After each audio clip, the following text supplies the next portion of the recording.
Front surface पे एक muscle sheath होती है, जिन मसल्स को हम क्या नाम देते हैं, सिलरी मसल्स। क्लियर? और सिलरी मसल्स से ही एक सर्कुलर डायाफ्राम हैंग करेगा, जिसको हम आइरिस बोलेंगे। ठीक है? और जो फॉक्सिंग होगी किसी भी ऑब्जेक्ट की, वो किसके थ्रू होती है, थ्रू दैट आइरिस। क्लियर? अब आइरिस के साथ ही, ठीक है, क्या होता है, मतलब पर्पल रेड मेम्ब्रेन जो स्ट्रेच करती है इंटरनल बैक पोर्शन से। ठीक है? जो लाइट सेंसिटिव होगी, जो इमेज फॉर्मेशन करेगी, उसको क्या बोलते हैं, retina. So these are the some main important parts of the eye, ठीक है, जो विजन में पार्ट प्ले करते हैं विजन फॉर्मेशन में। क्लियर? तो कौन कौन से हैं वो part? Next comes to the structure of eye. Structure of eye. ठीक है? तो स्ट्रक्चर ऑफ आई में सबसे पहले क्या है कि आई क्या है, eye is much like a convex lens.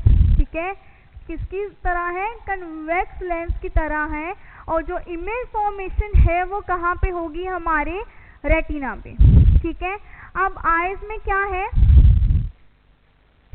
A whitish coloured appearance part. ठीक है? जो व्हाइटिश कलर्ड अपीयरेंस पार्ट है, उसको किसका नाम दिया गया, स्क्लेरा का। ठीक है?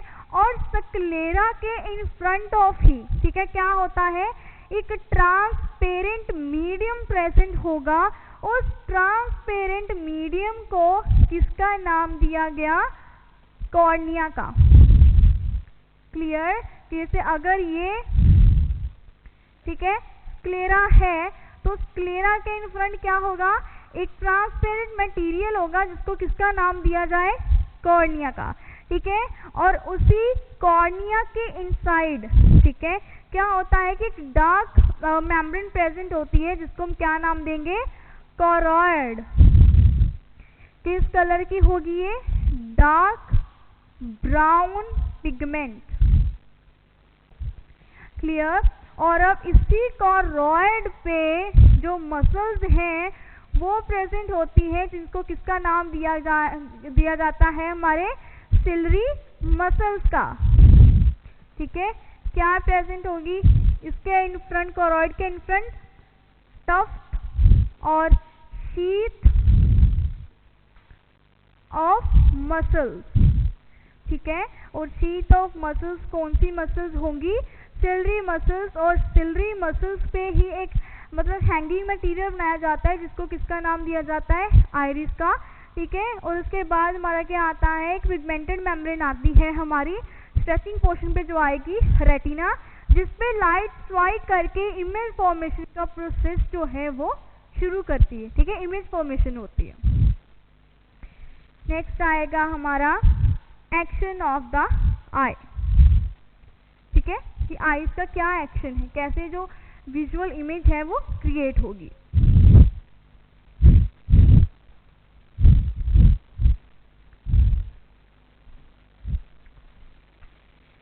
तो सबसे पहले क्या है, आईज जो है, लाइट जो है वो आईज में एंटर करेगी थ्रू द ट्रांसपेरेंट कॉर्निया। ठीक है? कॉर्निया से एंटर होके वो जाएगी एक्वस ह्यूमर में।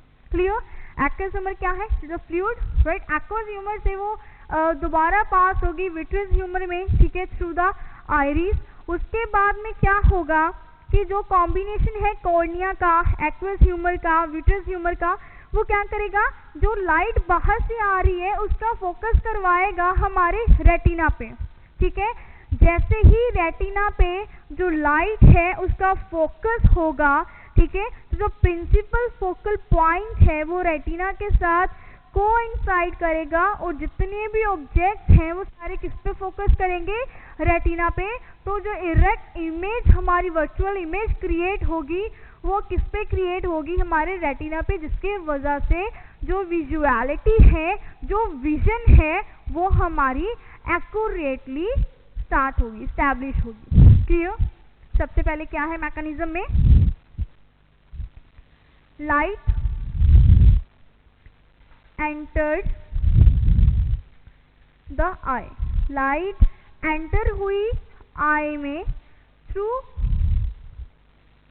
कॉर्निया, ठीक है, वो कहाँ पे जाएगी, एक्वस ह्यूमर, ठीक है।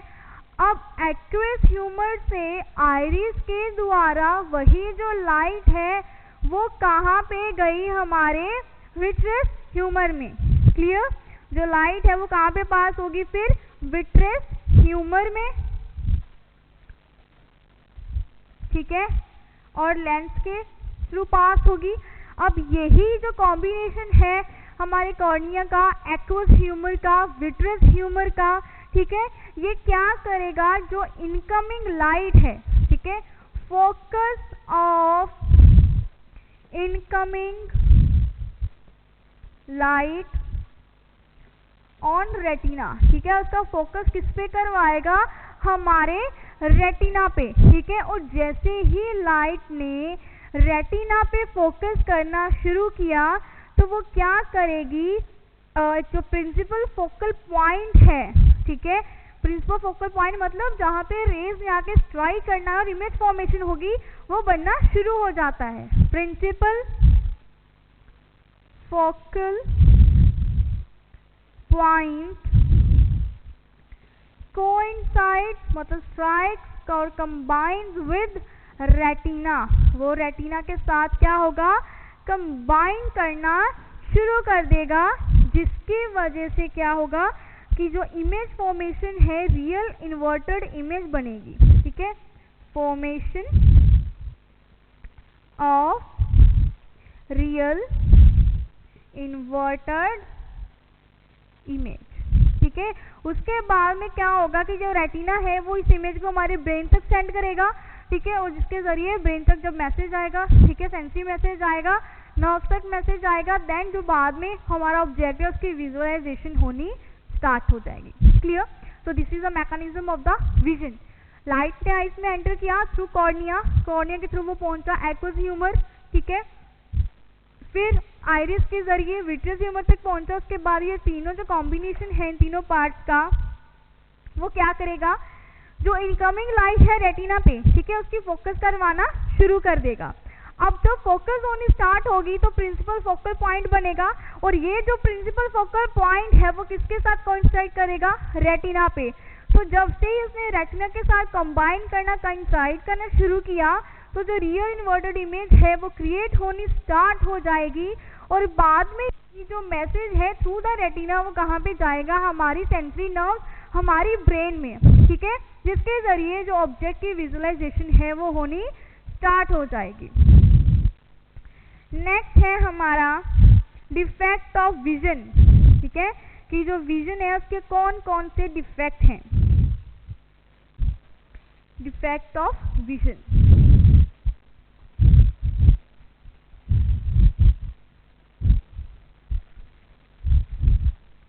डिफेक्ट ऑफ विजन में क्या है, अब अगर देखो, अगर हम विजन की बात करते हैं, ठीक है, तो इसके डिफेक्ट में क्या आ सकता है।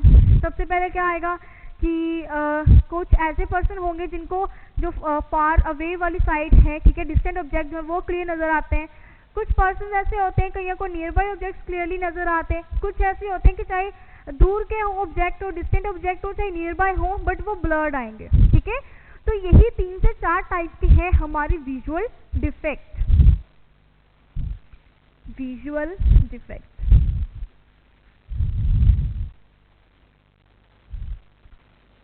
विजुअल डिफेक्ट, ठीक है। विजुअल डिफेक्ट में सबसे पहले क्या आ गया हमारा,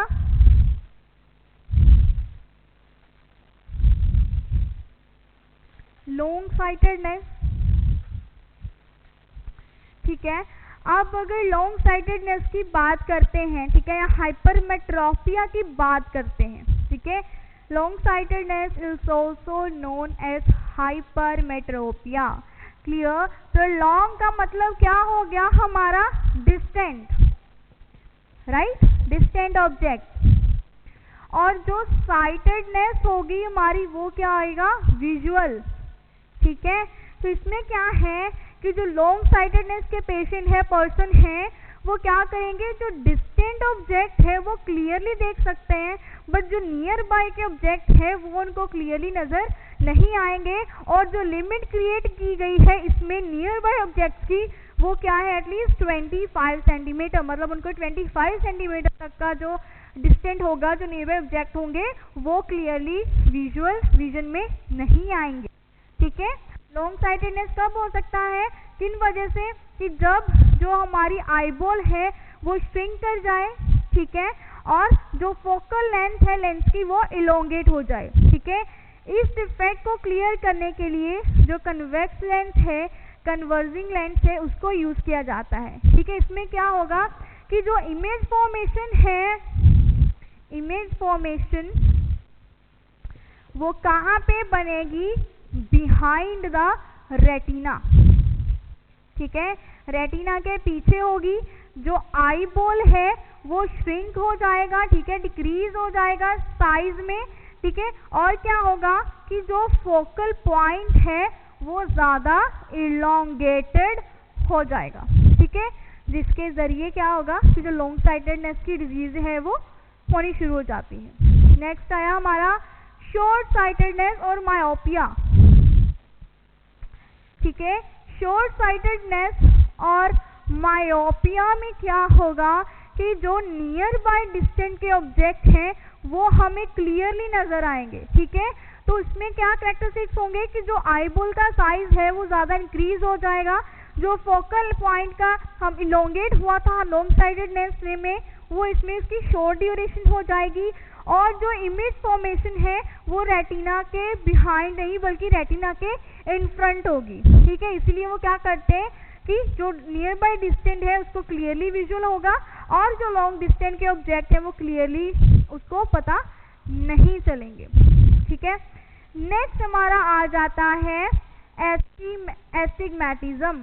एस्टिग्मेटिज्म में क्या होगा कि जो विजुअल फॉर्मेशन होगी, ठीक है, जो इमेज फॉर्मेशन होगी वो क्या चली जाती है, ब्लड में। ठीक है, जिसको हम ब्लड विजन भी बोलते हैं। इसमें जो भी इमेज बनेगी आपकी आई में, ठीक है, जो भी विजुअलिटी होगी उसमें क्या होगा, ब्लड रीजन रहेगा। क्यों, क्योंकि जो हमारे ऑप्टिक्स हैं आईज के वो शार्प ऑब्जेक्ट को फोकस नहीं कर पाएंगे, जिसके जरिए जो पिक्चर फॉर्मेशन होगी वो कौन सी होगी, ब्लड होगी। क्लियर। नेक्स्ट आएगा कि ये जो लाइट हम स्टडी कर रहे हैं, ठीक है, फिजिक्स का सब्जेक्ट जो है, फिजिक्स का टॉपिक है कि नर्सिंग फील्ड में इसकी क्या इंपॉर्टेंस है। ठीक है, अब क्या क्या इंपॉर्टेंस है कि अगर डायग्नोस्टिक प्रोसीजर हमने करना है, ठीक है, विजुअलिटी का, अगर आई की प्रॉपर वर्किंग को समझना है तो उसके लिए भी क्या जरूरी है, लाइट। ठीक है, कुछ इक्विपमेंट्स हैं जैसे स्कोप है, एंडोस्कोप है, फीटोस्कोप है, ब्रोंकोस्कोप है, ठीक है, वो भी जब हमारी बॉडी के अंदर इंसर्ट होंगे, ठीक है, जब डायग्नोस्टिक प्रोसीजर के लिए यूज किया जाता है तो उनमें भी क्या एक हल्की सी लाइट लगाई जाती है ताकि हम जो अंदर का इन्वायरमेंट है उसको विजुअल कर सकें। ठीक है, हमारी एक्सरेज हैं, ठीक है, उसमें रेडिएशन का यूज होता है, बहुत सारे जिसमें इलेक्ट्रॉन आइसोटॉप की स्टडी की जाती है, ठीक है, डिटेल, ताकि जो असेसमेंट है वो क्लियर हो। ठीक है, तो नर्सिंग में क्या रोल है कि जो एक्सरेज होगी, जो रेडिएशन होंगे, उनके जरिए डायग्नोस्टिक प्रोसीजर्स होते हैं। ठीक है, उसके बाद में क्या होगा कि जो हम स्कोप्स यूज करते हैं डायग्नोस्टिक और थेरेप्यूटिक प्रोसीजर के लिए, उसमें भी क्या है, लाइट जरूरी है। ठीक है, देन क्या होगा कि जो हम उनके अनदर जो इन्वेसिव प्रोसीजर्स यूज किए जाते हैं therapeutic as well as for diagnostic purpose, तो उन सब के लिए जो रेडिएशन की स्टडी है, आइसोटॉप्स की स्टडी है, लाइट की स्टडी है, वो जरूरी है। So this is all regarding today's lecture. So today we have discussed each and every aspect of light. Light का nature क्या है, कौन सी theories explain कर रही है, ठीक है, और क्या किया था हमने, लेंस, ठीक है, लेंस के फीचर्स क्या है, जो आई का स्ट्रक्चर क्या है, आई जो विजन हमारी विजुअलिटी क्रिएट हो रही है, ठीक है, उसका प्रोसेस क्या रहेगा, मैकेनिज्म क्या रहेगा, डिफेक्ट्स क्या है विजन के, और इसकी नर्सिंग स्टडी में इंपॉर्टेंस क्या है। So this is all regarding today's lecture. Thank you so much for having your precious time here.